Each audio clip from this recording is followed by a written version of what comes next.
लगभग कुछ 250 साल पहले काली घाटी में तालाब के पास एक राजवाड़ा था। वह बाड़ा काली घाटी के जहागीरदार घोंडोपंत देशमुख का था।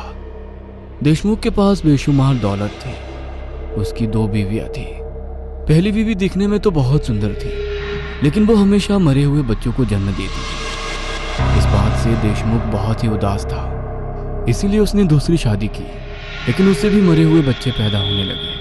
इस तरह देशमुख ने और 2 शादियां की, लेकिन फिर भी उसकी बीवियों को मरे हुए बच्चे ही पैदा हो रहे थे। देशमुख ने बहुत सारे पंडित और तांत्रिकों को इस परेशानी के बारे में बताया।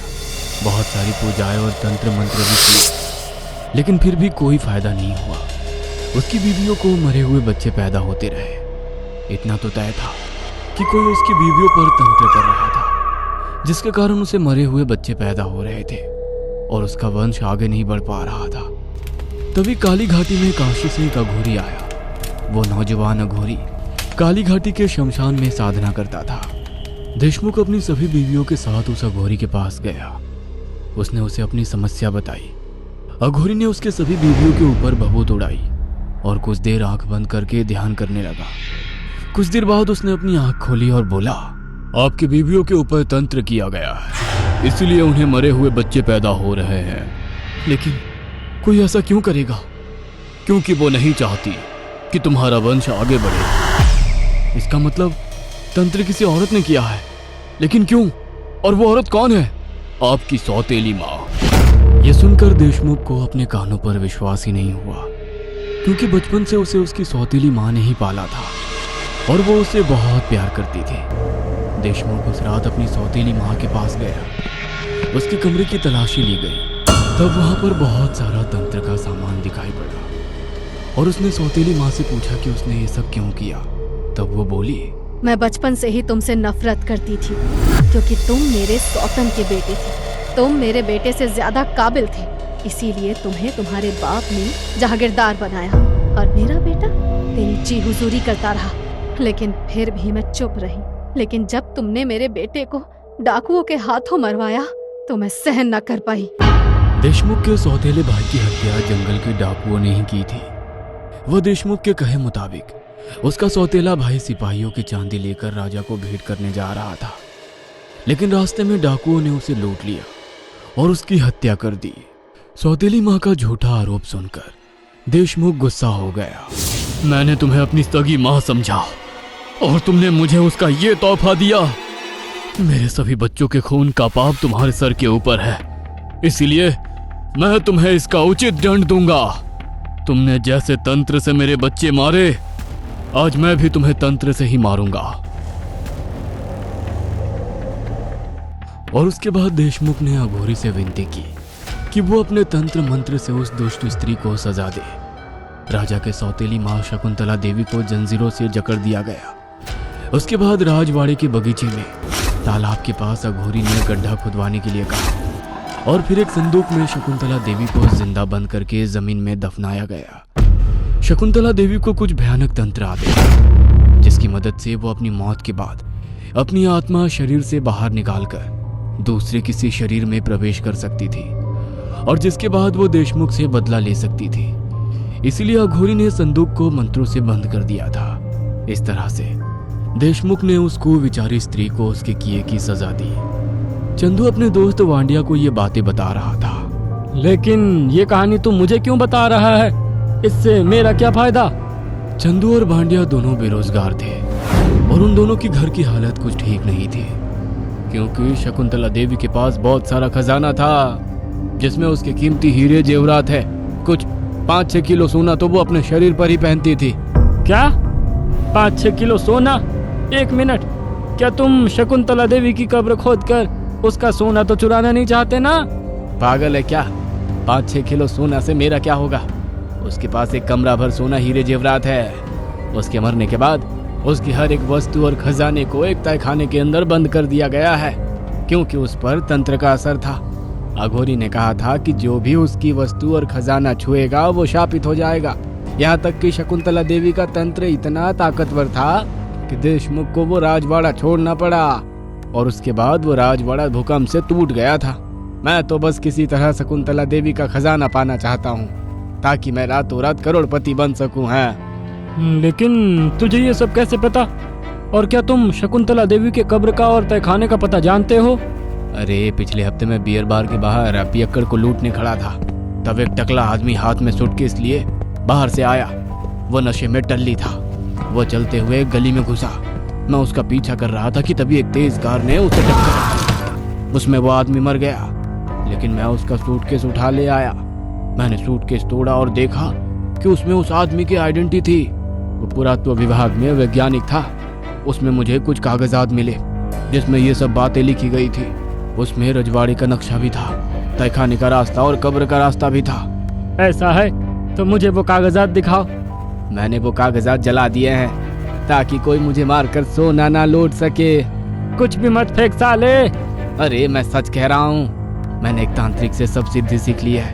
हम दोनों शकुंतला देवी को उस कब्र से मुक्त कर देंगे और बदले में उससे उसका सोना मांग लेंगे। अगर वो सोना हमें उसकी मर्जी से मिल जाए तो उस पर से वो श्राप हट जाता है। मैं चाहता हूँ कि तुम उसमें मेरी मदद करो और आधा खजाना मैं तुम्हें दे दूंगा। यह सुनकर वंड्या का जी ललचाया और उसने हाँ कर दी। लेकिन भाई विधि कैसे करनी है? परसों पूर्णिमा है। पूर्णिमा की रात कुछ तंत्र का सामान और एक बकरा और एक मुर्गा लेकर काली पहाड़ी वाले खंडहर में पहुंचना है। वहां जाकर हमें शकुंतला देवी की कब्र खोदनी है। बची हुई विधि मैं तुम्हें उसी रात बताऊंगा। तुम बस मैं जैसा बोलूं वैसा करना। ठीक है भाई, तुम जैसा कहोगे मैं वैसा करूंगा। बस मुझे मेरा सही हिस्सा मिल जाना चाहिए। उसके बाद पूर्णिमा की रात विधि का सामान और बकरा लेकर वंड्या और चंदू काली पहाड़ी पर पहुंच गए। कुछ देर बाद वो तालाब के पास वाले खंडहर में पहुंच गए। सब तरफ पत्थरों के ढेर लगे हुए थे जिस पर कुछ पेड़ उगे हुए थे। कुछ कदम चलने के बाद चंदू रुक गया और बोला, यही वो जगह है जिसके नीचे शकुंतला देवी को दफनाया गया है। ऐसा कहकर उसने अपने पीठ के सामान का झोली नीचे रख दिया। उसने उस जगह पर राख से एक गोल घेरा बनाया। उसने बंडिया को बकरा उस घेरे के बाहर बांधने के लिए कहा और फिर उसे भी घेरे के अंदर बुलाया। है, तुमने ये घेरा क्यों बनाया? रुक जाओ, समझ जाओगे, चंदू ने कहा और उसने अग्नि जलाकर झोली से मुर्गी निकाली। उसने कुछ मंत्र बोले और फिर चाकू से उस मुर्गी का गला काट कर उसे अग्नि में डाल दिया। तभी आजू बाजू में लोगों की चीखने की आवाजें आने लगी और कुछ 10-12 सिर कटे लोग उनकी तरफ आ पहुंचे। वो लोग घेरे के अंदर आने की कोशिश कर रहे थे, लेकिन जैसे ही वे लोग घेरे में प्रवेश करने की कोशिश करते उनका शरीर जल उठा।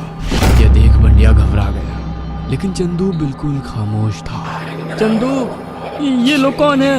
ये लोग उन लोगों की आत्माएं हैं जिन्हें शकुंतला ने कुछ काली शक्तियां प्राप्त करने के लिए शैतान को बलि चढ़ाया था, और वो लोग नहीं चाहते कि हम उसकी आत्मा को कब्र से मुक्त करें। मैंने जैसे ही मुर्गे की बलि दी तब इन्हें समझ आया कि हम लोग उसे मुक्त करने वाले हैं, इसीलिए वे सभी यहाँ आ पहुँचे हैं। तो अब क्या करें? ऐसा कहते ही चंदू ने अपने हाथ में एक नींबू उठाया और उसे हल्दी कुकू लगाया और कुछ मंत्र बोलकर वो नींबू बकरे की तरफ फेंका। उस नींबू को देखकर उस बकरे की आंखें सफेद सी पड़ गई और उसने वो नींबू चबाया। मैं जानता हूँ कि आप भूखे हो, इसीलिए मैं आपके खाने के लिए बकरा लाया हूँ। आप उसे खा लो, लेकिन बदले में मैं अपने काम में आपकी बाधा नहीं चाहता, चंदू ने कहा। और उसके बाद वे सभी सिर कटी आत्माएं उस बकरे पर टूट पड़ी। उन्होंने अपनी नाखूनों से उस बकरे को फाड़ना शुरू कर दिया। बकरा चीखता रहा, लेकिन आत्माएं नहीं रुकी। वो नाखूनों से उसका मांस नोचते और अपने कटे गले में घुसेड़ देते, और ऐसा करते हुए वे लोग बचे बकरे के टुकड़ों के साथ जंगल में भाग गए। ये देख चंदू खुशी से हंसने लगा। देखा मैंने कैसे उन्हें बेवकूफ बनाया। उसके बाद उन दोनों ने जमीन खोदना शुरू कर दिया। कुछ देर बाद उन्हें जमीन में एक सोने का संदूक मिल गया जो बंद था। उसे देख उन दोनों की आंखें चमक गई। यह संदूक कम से कम 1 करोड़ की तो होगी। ये तो कुछ नहीं, खजाना मिलना तो अभी बाकी है। लेकिन आगे क्या करना होगा? भांडिया ने चंदू से पूछा। वैसे चंदू भांडिया की तरफ देखकर हंसने लगा और बोला, उसके लिए तुम्हें मरना पड़ेगा। और उसने अपने हाथ में पकड़ा फावड़ा भांडिया के सिर में दे मारा। भांडिया उस संदूक के ऊपर गिर गया उसके सिर से खून बहने लगा। वह खून संदूक पे जा गिरा और संदूक की कड़ियां अपने आप खोल गई। चंदू ने बांडिया को उठाकर जमीन पर फेंक दिया और हंसते हुए बोला, संदूक खोलने के लिए इंसानी खून लगता है, और जब सालों बाद शकुंतला संदूक से बाहर आएगी तब भूखी वो तुम्हें खाएगी और मुझ पर खुश होकर वो मुझे अपना खजाना दे देगी। ऐसा कहकर वह संदूक की तरफ देखकर मंत्र बोलने लगा और फिर उसने संदूक का दरवाजा खोला। संदूक के अंदर आधा सड़ा शकुंतला देवी का शरीर था। उसके शरीर पर बहुत सारे सोने के आभूषण थे। शकुंतला देवी जी, जाग जाइए, मैंने आपको मुक्त कर दिया है, उठिए और भोजन ग्रहण कर लीजिए, चंदू ने कहा।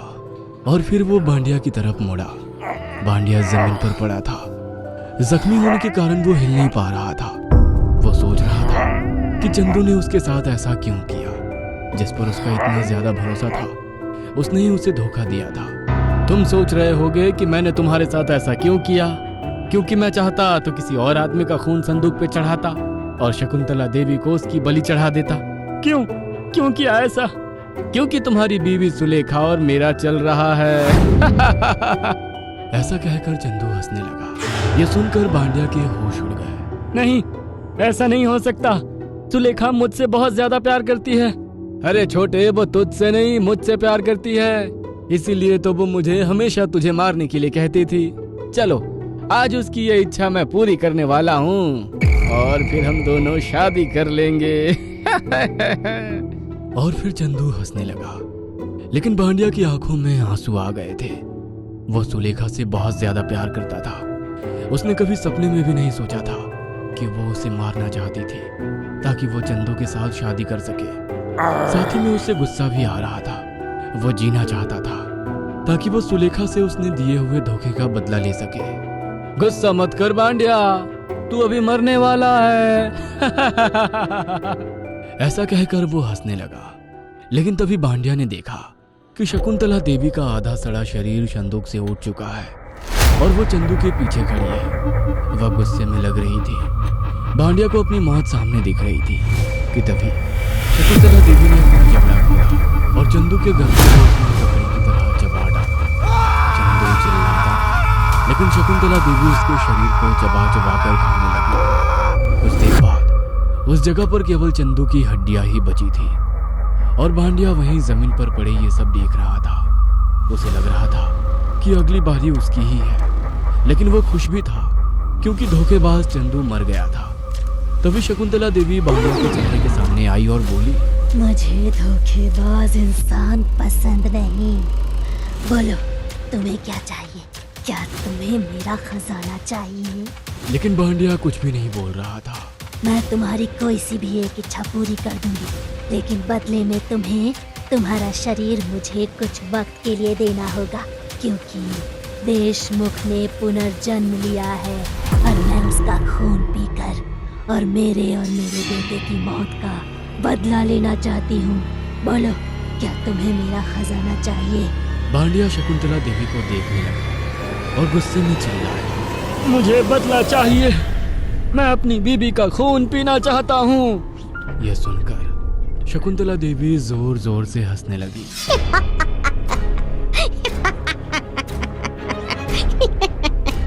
उसकी आत्मा उसके शरीर से बाहर आई और बांडिया के शरीर में घुस गई। वैसे ही बांडिया अपनी जगह पर खड़ा हुआ और मुस्कुराया और फिर वो गड्ढे से बाहर छलांग लगाकर शहर की ओर भाग गया।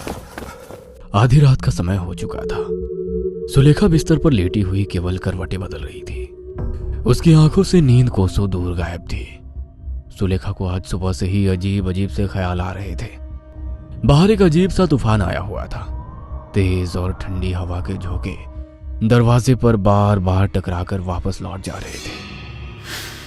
हवा के जोर से दरवाजे पर होती जरा सी चरमराहट सुलेखा को बेचैन कर दे रही थी।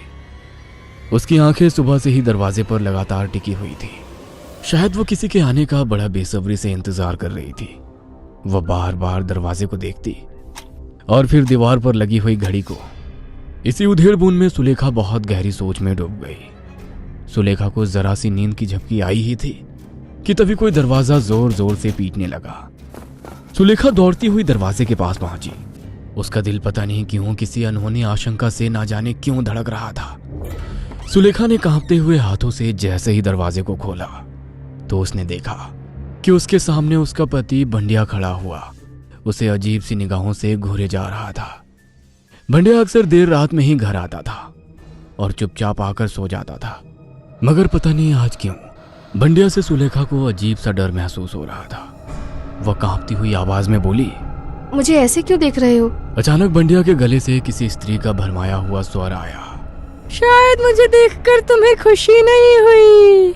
इतना कहकर बंडिया ने बड़ी फुर्ती से सुलेखा का गला दबोच लिया। ये तुम्हारी आवाज को क्या हो गया? मेरा गला छोड़ो, मेरा दम घुट रहा है। सुलेखा ने इतना कहा ही था कि तभी बंडिया ने सुलेखा को जमीन से 20 फीट ऊंचा उछाल दिया। सुलेखा चीखती हुई जमीन पर गिर पड़ी। उसकी नाक से बुरी तरह से खून बहने लगा। अचानक सुलेखा ने देखा कि बंडिया के मुंह से एक बेहद भयानक काला धुआं निकलने लगा, जो देखते ही देखते उसके इर्द गिर्द मंडराने लगा। कुछ ही देर में उस भयानक काले धुएं ने एक खौफनाक औरत का रूप धारण कर लिया। इस भयानक दृश्य को देखकर सुलेखा बुरी तरह से चीखने लगी। उसने देखा कि बंडिया की आंखों की पुतलियां बिल्कुल सफेद हो चुकी थी। उन्हें देखकर ऐसा लग रहा था कि मानो उनमें जिंदगी नाम की कोई चीज ही ना हो। सुलेखा चीखती हुई बोली, ये सब क्या हो रहा है? सुलेखा की बात पर वह भयानक दिखने वाली औरत, जो कि शकुंतला देवी की आत्मा थी, आकाश की ओर देखकर बड़े भयानक अंदाज में हंसती हुई बोली, तुझे तेरे कोई सवाल का जवाब नहीं मिलेगा। धोखेबाजों को जवाब नहीं मिलता। तेरी मौत निश्चित है। लेकिन मेरा कसूर क्या है? और ये मेरे पति को क्या हो गया है? जब अपने पति के होते हुए अपने आशिक से इश्क लड़ा रही थी, तब ख्याल नहीं आया? उस भयानक औरत की बात सुनकर सुलेखा सवालिया अंदाज में डरी हुई उस भयानक औरत की ओर देखने लगी। सुलेखा को अपने चारों ओर मौत नजर आ रही थी, मगर अभी भी उसके अंदर उम्मीद की एक किरण बाकी थी, और वो उम्मीद की किरण थे ठाकुर सूर्य प्रताप। दरअसल सुलेखा एक पवित्र औरत थी। चंदू ने बांडिया से झूठ बोला था कि उसका अफेयर उसकी पत्नी के साथ चल रहा था। सच तो ये था कि चंदू एक बिगड़ैल किस्म का आदमी था, जो सुलेखा को गंदी नजरों से देखा करता था। उसने कई बार सुलेखा के साथ छेड़छाड़ करने की कोशिश भी की थी, मगर सुलेखा ने उसे हमेशा लताड़ दिया था। वो ये बात भांडिया को बताने ही वाली थी। चंदू भांडिया के मरने से पहले उसके दिल में उसकी पत्नी के लिए गलतफहमी पैदा करना चाहता था, मगर चंदू खुद नहीं जानता था कि मौत भांडिया की नहीं, बल्कि उसके लिए तैयार खड़ी हुई थी। ठाकुर सूर्य प्रताप की हवेली सुलेखा के घर से चंद कदम की ही दूरी पर थी। केवल वही थे जो इस समय सुलेखा की मदद कर सकते थे। अपने सामने अपनी मौत को देखकर भी सुलेखा ने हिम्मत नहीं हारी। सुलेखा अचानक बेहद फुर्ती से उठी और दौड़ती हुई दरवाजे से बाहर आ गई। शकुंतला देवी की आत्मा को शायद सुलेखा के इस कदम की बिल्कुल भी उम्मीद नहीं थी। अचानक शकुंतला देवी की आत्मा फिर से एक काले धुएं में परिवर्तित हो गई और बांडिया के मुंह के अंदर से प्रवेश कर गई। आत्मा के शरीर में घुसते ही बांडिया की आंखें खून जैसी सुर्ख लाल हो गई। बांडिया किसी जानवर की तरह घूरता हुआ सुलेखा के कदमों के निशान के पीछे पीछे किसी भेड़िए की तरह दौड़ने लगा। कुछ ही मिनट में सुलेखा ठाकुर सूर्य प्रताप की हवेली के पास पहुंचकर गेट को बुरी तरह से खटखटाने लगी। कुछ ही सेकंड में गेट खुल गया। गेट ठाकुर सूर्य प्रताप के गेटमैन ने खोला था। क्या हुआ? मुझे इसी वक्त ठाकुर सूर्य प्रताप सिंह से मिलना है। माफ कीजिएगा, आप अभी उनसे नहीं मिल सकती। तभी गेटमैन के कानों में एक भारी स्वर टकराया। वह स्वर किसी और का नहीं बल्कि एक अघोरी का था, जो इस समय ठाकुर सूर्य प्रताप के घर पर ठहरा हुआ था।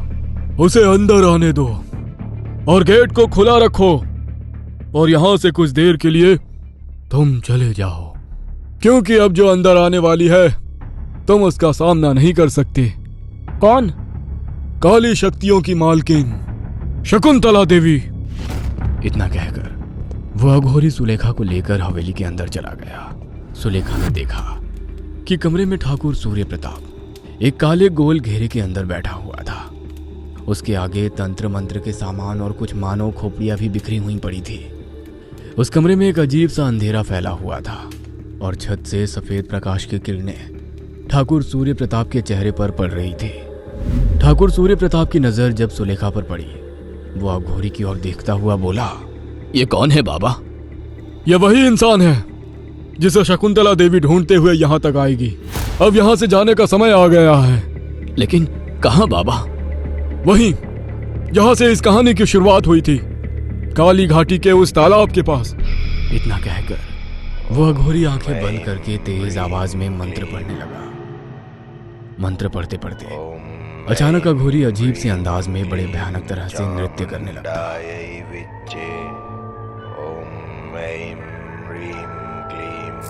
देखते ही देखते उन सबको एक सफेद रंग का गोल द्वार नजर आने लगा। उस द्वार के सामने आते ही अघोरी ने तुरंत अपनी आंखें खोल ली। अघोरी सुलेखा और ठाकुर सूर्य प्रताप का हाथ पकड़कर उस द्वार के अंदर प्रवेश कर गया। कुछ ही देर में उन तीनों ने अपने आप को काली घाटी के उस तालाब के पास खड़ा हुआ पाया, जहां पर एक मौत जैसा सन्नाटा पसरा हुआ था। अघोरी एक कटार निकालकर ठाकुर सूर्य प्रताप को देते हुए बोला, याद रखना, अभी उसकी शक्तियां कमजोर है। वो तुम्हारे ऊपर इसके पति के शरीर पर कब्जा करके ही हमला करेगी। उसी वक्त इस कटार से उसके धड़ को अलग कर देना। इतना बोलकर अघोरी सुलेखा की ओर देखते हुए बोला, शकुंतला देवी की आत्मा तुम्हारे पति के शरीर में प्रवेश कर चुकी है। कुछ देर बाद वो यहाँ पर आती होगी।